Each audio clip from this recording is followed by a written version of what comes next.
तो शाम होने को आई है, मुझे घर जाना चाहिए। चीनू बेचारी मेरी राह देख रही होगी। ऐसा कहकर जग्गू वापस घर के लिए निकलता है। बारिश की वजह से जंगल में काफी पानी जमा हो गया था। जंगल में तेज तूफानी बारिशें चल रही थी। सर्दी भी बहुत ज्यादा हो गई थी। जग्गू चिड़ा गोलगप्पे बेचने का काम करता था। वो गोलगप्पों का ठेला लगाया करता था और उसके गोलगप्पे बहुत ही मजेदार थे। गोलगप्पों के काम से उसके घर का गुजारा बहुत आसानी से हो जाता, लेकिन काफी दिनों की बारिश ने तो उसका काम आधा कर दिया था। अब कम पक्षी ही इसके पास गोलगप्पे खाने आते। जग्गू चिड़ा बहुत ज्यादा खुददार था। उसके हालात जैसे भी होते वो कभी भी किसी से ना मांगता, बल्कि थोड़े में ही गुजारा कर लेता। 2 दिन की छुट्टी करने के बाद भी बारिश नहीं रुकी थी। अरे चीनू, अब तुम ही बताओ, मैं और कितनी छुट्टियां करूंगा? ऐसे तो हमारे घर का गुजारा बहुत मुश्किल हो जाएगा। ये बारिश तो रुकने का नाम ही नहीं ले रही। मैं ऐसा करता हूँ, आज अपना ठेला लेकर बाजार चला जाता हूँ। क्या पता कोई बिक्री हो जाए।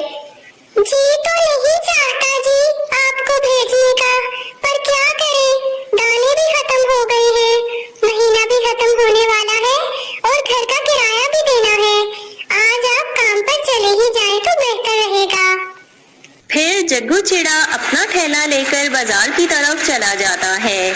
जग्गू बेचारा बारिश में सारा दिन अपने ठेले पर खड़ा रहा, परंतु सिर्फ चंद ही पक्षी आए उसके पास गोलगप्पे खाने। अरे आज तो सिर्फ 2-3 ग्राहक ही आए हैं। ऐसे कैसे चलेगा यार? पहली तारीख है और बंटी कबूतर तो सुबह ही सुबह घर का दरवाजा खटखटाने आ जाएगा। अब क्या करूं? बहुत परेशान हूँ। फिर शाम हो जाती है और जग्गू बेचारा अपना ठेला लेकर वापस घर आ जाता है। क्या हुआ जी? कुछ परेशान लग रहे हैं। लगता है आज भी कोई खास ग्राहक नहीं आए। बताइए ना, क्या खाने के लिए भी कुछ नहीं लाए? हाँ भाग्यवान, परेशानी तो है और खाने के लिए तो ये कुछ दाने ले आया हूँ, परंतु घर का किराया कैसे देंगे? फिर वो दोनों परेशान होकर सो जाते हैं। फिर सुबह अभी उनकी आंख भी नहीं खुली थी कि दरवाजे पर दस्तक होती है। दरवाजा खोला तो बंटी कबूतर सामने खड़ा था। हेलो किराएदारों, कैसे हो तुम लोग? मैंने सोचा तुम लोगों को याद दिलाऊं, आज पहली तारीख है। चलो भाई चलो, शाबाश, मेरा किराया निकालो जल्दी से, मुझे और भी घरों में जाना है और अभी तो दुकानों का किराया लेने के लिए बाजार भी जाना है। जल्दी से किराया दो, शाबाश। अरे कबूतर भैया, आज तो पहली तारीख है, कुछ दिन का टाइम तो दे दिया करो। देखो मेरे भाई, बारिशों की वजह से मेरे पास अभी किराए के पैसे नहीं है। तुम कुछ दिन का टाइम दो तो मैं तुम्हें तुम्हारा किराया वापस कर दूंगा। देखो भाई, मेरे कारोबार का हिसाब खराब हो जाता है। अगर मैं इतना टाइम सबको देने लगूं तो मुझे क्या बचत होगी भला? मेरे अपने 100 किस्म के हिसाब होते हैं। पहली तारीख को मैंने भी बहुत सारे बिल चुकाने होते हैं। मैं तुम्हें इतना टाइम नहीं दे सकता। अगर तुम मेरा किराया नहीं दोगे तो कल मेरा घर खाली कर दो। नहीं नहीं भैया, मैं तुम्हारी विनती करता हूँ, सिर्फ 2 दिन का टाइम दे दो, मैं दे दूंगा किराया। अच्छा ठीक है, सिर्फ कल का दिन है तुम्हारे पास। परसों सुबह सुबह मैं फिर से आ जाऊंगा और अपना किराया लेकर ही जाऊंगा। और अगर तुमने किराया ना दिया तो मैं तुमसे अपना घर खाली करवा लूंगा। ऐसा कहकर कबूतर चला जाता है और चीनू बेचारी भी सोच में पड़ जाती है कि ऐसा क्या करें कि उनके पास किराए के पैसे आ जाएं। जग्गू के पास और कोई चारा नहीं था। वो फिर से नाश्ता किए बिना ही अपना ठेला लेकर बाजार की तरफ चला जाता है। जग्गू की किस्मत खराब चल रही थी। सुबह से शाम होने को आई, परंतु कोई ग्राहक न आया और बारिश भी लगातार होती रही। फिर अंधेरा होने लगता है। अरे आज भी कोई ग्राहक नहीं आया। अब मैं कबूतर को किराए के पैसे कहाँ से दूंगा? या अल्लाह, तू ही मेरी मदद कर दे। अब तो शाम होने को आई है, मुझे घर जाना चाहिए। चीनू बेचारी मेरी राह देख रही होगी। ऐसा कहकर जग्गू वापस घर के लिए निकलता है। बारिश की वजह से जंगल में काफी पानी जमा हो गया था और उसका ठेला आधा पानी में भीग चुका था।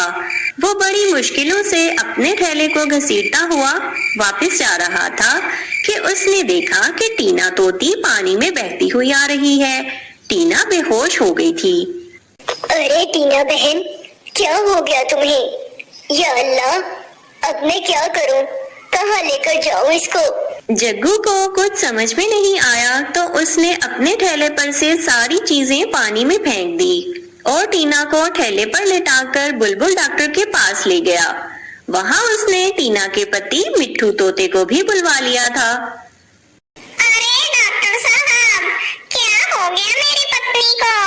मैं तो इसको घर पर छोड़कर काम पर गया था, तो ये पानी में कैसे बहती हुई आ गई?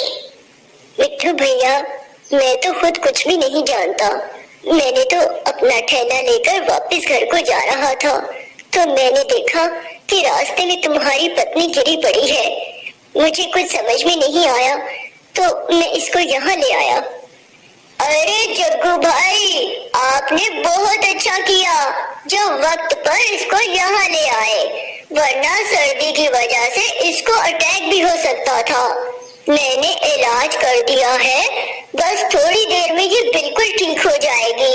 फिर आप इसे घर ले जा सकते हैं। थोड़ी देर के बाद टीना को होश आ जाता है। मिट्ठू और टीना जग्गू के इस रवैये से बहुत खुश होते हैं। बहुत बहुत शुक्रिया जग्गू भैया तुम्हारा। मुझे समझ में नहीं आ रहा कि कैसे तुम्हारा शुक्रिया अदा करूं। तुमने बहुत एहसान किया है हम पे। कोई बात नहीं, मुझे ये गवारा नहीं गुजरा कि मैं किसी को मुसीबत में अकेला छोड़कर चला जाता।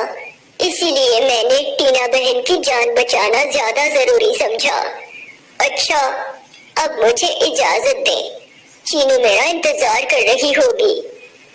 ऐसा कहकर जग्गू वहाँ से चला जाता है और उसके जाने के बाद टीना मिट्ठू को बताने लगती है कि कैसे जग्गू ने अपना सारा सामान फेंककर टीना को अस्पताल पहुँचाया है।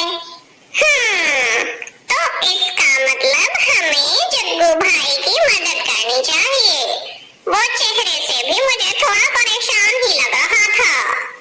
जग्गू अपने घर पहुंच गया था और इसी तरह परेशानी में बेचारा सो जाता है।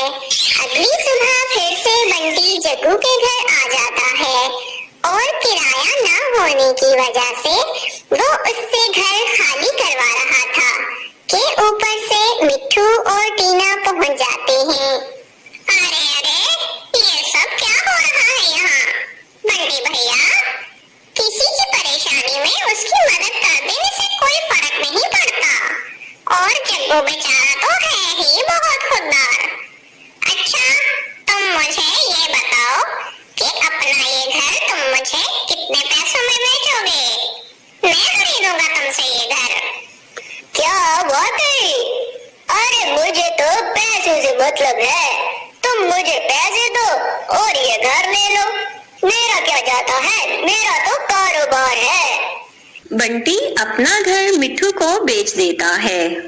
जग्गू भैया, हमने ये घर आपके लिए खरीदा है। आपने मेरी जान बचाकर मुझ पर एहसान किया है। इसके बदले में ये तोहफा तो बहुत छोटा है। प्लीज इसे कबूल कर लीजिए। अरे नहीं नहीं टीना बहन, हम आपसे ये कैसे ले सकते हैं? ले लो बहन, तुम समझ लेना, ये तुम्हारे सब्र का ही फल है। फिर जग्गू और चीनू उस घर में पुरसकून जिंदगी बिताने लगते हैं। अब तो उनको किराए की भी चिंता नहीं थी।